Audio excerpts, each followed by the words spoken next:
Assalamualaikum warahmatullahi wabarakatuh. Ketemu lagi di Kak Yarno Bintang.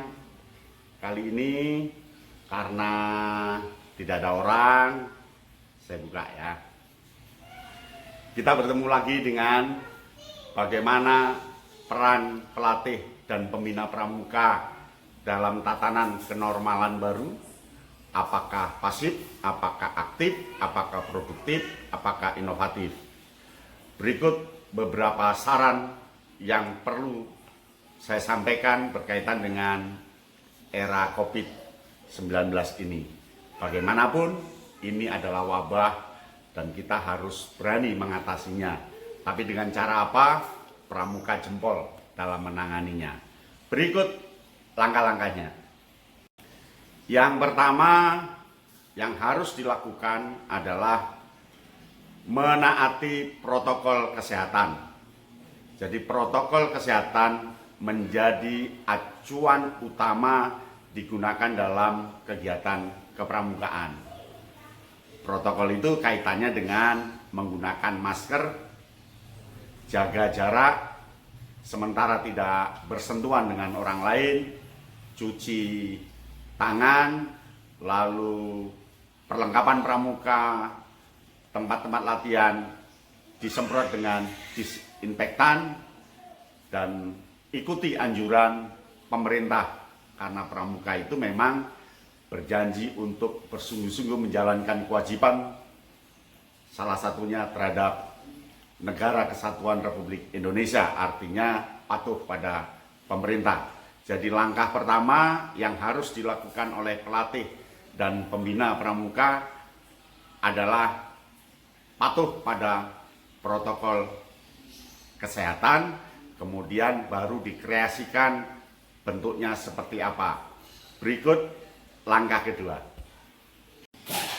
Nah, yang kedua, berembuklah antar pelatih di cabang masing-masing atau di daerah masing-masing untuk melakukan penanganan tatanan kenormalan baru. Karena ini kan kita berubah dari mindset A ke mindset B. Tentu itu memerlukan tatanan kenormalan baru, ada perubahan-perubahan yang harus dilakukan. Maka yang kedua adalah mengkreasikan tatanan kenormalan baru berdasarkan hasil rembukan di cabang masing-masing antar pelatih di Pusdiklat Cap, Pusdiklatda, atau antar pembina di gugus depan. Lakukan bagaimana penerapan protokol kesehatan itu. Jadi adakan rembuk di tiap-tiap satuan, di tiap pangkalan berdasarkan garis pemerintah, protokol kesehatan, dan tentu tujuan pendidikan kepramukaan. Jadi yang kedua, rumuskan tata kenormalan baru di pangkalan, di daerah, di cabang masing-masing. Itu yang kedua. Bagaimana yang ketiga? Nah, yang ketiga, menerapkan kegiatan-kegiatan yang betul-betul berdasarkan protokol kesehatan, berdasarkan hasil rembukan itu. Kegiatan-kegiatan itu tentu bagaimana mengawasi anak-anak supaya tidak tertular oleh COVID-19, memberikan perhatian pada pembina dan pelatih untuk juga tidak tertular oleh COVID-19 dengan melakukan kegiatan-kegiatan seperti yang sudah dilakukan oleh banyak orang di contoh berikut ini. Yuk saksikan.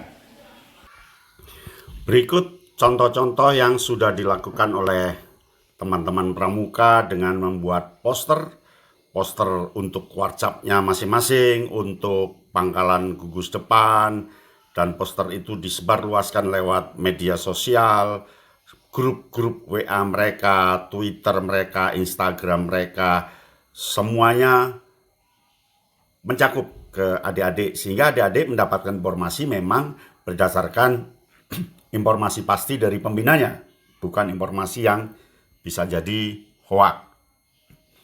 Ada yang membuat komentar-komentar di media sosial untuk kepentingan adik-adik mereka, dan poster itu ditempel, ada yang disebarluaskan. Lalu para pelatih pembina mendorong mereka untuk membuat, ternyata mereka kreatif.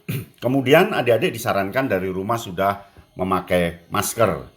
Kemudian tidak berboncengan, latihan siaganya juga sudah pakai masker dari rumah, dan lewat online bertemu dengan temannya semua menggunakan masker. Kita lihat adik-adik penegak ini juga sangat disiplin gunakan masker, meskipun jarak sosial juga perlu diperhatikan. Lalu para pembina dan dibantu para penegak melakukan pengabdian masyarakat, membantu pemerintah untuk menjalankan penanganan protokol kesehatan di jalan-jalan, membantu memberikan masker, menyebarluaskan masker, tidak kenal panas, tidak kenal susah, tetapi langsung terjun ke masyarakat dengan mengedukasi masyarakat senantiasa menggunakan masker. Dengan begitu memang peran pramuka sangat diperlukan untuk mencapai pada prinsip dasar peduli pada sesama dan membangun sesama hidup di Trisatya. Melakukan penyemprotan disinfektan di kantor-kantor, di perpustakaan pramuka, di sanggar-sanggar, semua dilakukan, dan itu demi pramuka. Maka pelatih dan pembina itu perlu dilakukan dan dicatat. Nah, untuk teman-teman pelatih, sementara karena pelatihan kursus dihentikan sementara dari sisi bertemu langsung, tetapi ada cabang-cabang, ada daerah yang melakukan lewat internet, lewat online. Hanya saja memang pelatihan di kepramukaan ketika lewat online ada sesuatu yang berkurang. Yang berkurang itu karena metode gerakan pramuka adalah alam terbuka, learning by doing, dan berkelompok. Dan itu susah untuk dipraktekkan, tetapi bisa di kelompok-kelompok kecil, di 5 orang, di 4 orang, di masing-masing. Lakukan pelatihan-pelatihan sedapatnya dapat menjadi online. Lakukan online, dan ke depan pelatihannya harus mencermati ketat surat dokter, kaitannya dengan COVID, kaitannya dengan penyakit yang lainnya, dan dari rumah peserta harus sudah betul-betul protokol kesehatan. Masuk ke pusdik, masuk ke pusdiklacap, masuk pusdiklatda, atau ke gugus depan juga disterilkan dengan di termo untuk suhu, kemudian dicek surat kesehatannya, kemudian di tiap kursus siapkan ruang kesehatan yang membedakan penyakit satu dengan penyakit yang lainnya untuk isolasi jika terdapat sesuatu. Itu yang keempat. Nah, yang kelima berikut ini. Nah, yang kelima, perlu redesign, mendesain kembali pola-pola praktek, diusung ke contoh-contoh di online. Filmkan, kemudian atau di YouTube kan, kemudian itu diberikan ke peserta untuk melakukan uji petik sendiri di rumah, dan bisa disuting, dikirim. Kemudian praktek-prakteknya, bagaimana dia membuat program, bagaimana dia membuat perencanaan membina dan sebagainya, bisa lewat online. Itu yang harus dilakukan teman-teman pelatih untuk mendesain kembali pelatihan-pelatihan, mana yang perlu di-online-kan, mana yang perlu bimbingan khusus, dan mana yang perlu praktek-praktek langsung, dan itu kapan harus dilakukan. Kita harus fleksibel untuk menghadapi COVID-19 ini, tetapi pelatihan dan pembinaan tetap jalan. Nah, berikutnya seperti ini. Berikutnya, pelatih perlu menuangkan kepeduliannya menjadi konsultan pembina.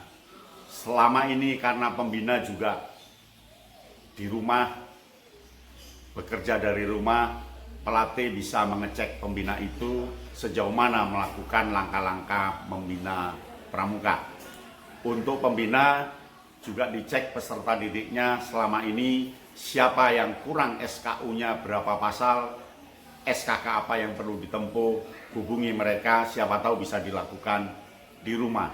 Nah, pelatih lakukan konsultan, tugas-tugas konsultan lakukan dengan konsultasi, pencatatan, dan pokok bagaimana para pembina di bawah pengawasan, pendampingan, fasilitasi pelatih dan para peserta didik betul-betul dikontrol oleh para pembina. Yang jelas jangan mandek, jangan berhenti pendidikan kepramukaan, karena pendidikan pramukaan sangat penting. Berikut, di tingkat Kuarnas sudah ada tim Satuan Tugas Penanganan COVID-19 dan tim itu akan melakukan pengabdian masyarakat, melakukan penyuluhan, pembinaan, diskusi-diskusi, dan pendataan.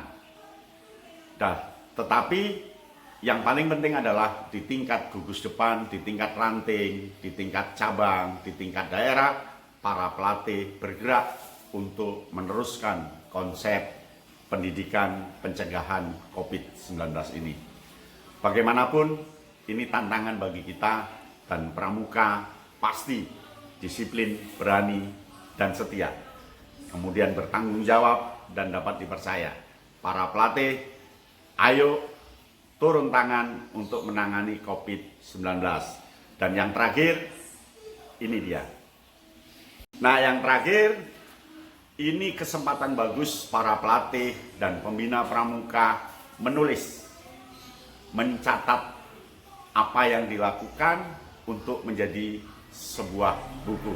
Dan Anda lihat, ini ada beberapa buku. Ini buku Senior Patrol Leader. Ini buatannya para pelatih dan pembina pramuka di Amerika. Kemudian ini Patrol Leader untuk handbook bagi pemimpin kelompok dan pembina bisa mengamati seperti ini. Kemudian ini buku tentang petualangan selama ini, tetapi di sini adalah guiding, petunjuk-petunjuk bagaimana melakukan petualangan. Kemudian ini ada mountaineering, ini ada Pueblos, bukunya Siaga, buku Siaga di Amerika. Dan buku-buku seperti ini bisa dibuat, dan ini kesempatan bagus yang dilakukan oleh pelatih dan pembina pramuka. Apa yang pernah dilakukan, tuliskan, nggak boleh takut salah. Pembina juga begitu, selama ini melakukan membina pramuka, lakukan. Dan nanti kita terbitkan bareng-bareng, jika itu konsepnya bagus, kita kumpulkan jadi satu, kita terbitkan.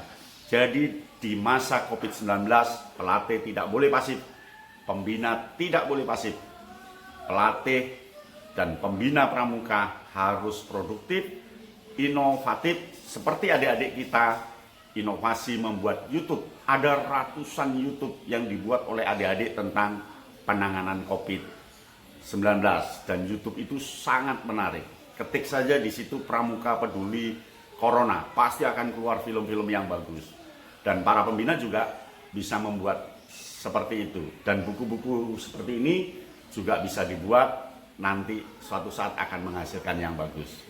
Demikian, tetap semangat, tetap melatih, tetap membina adik-adik pramuka, tetap kegiatan pramuka.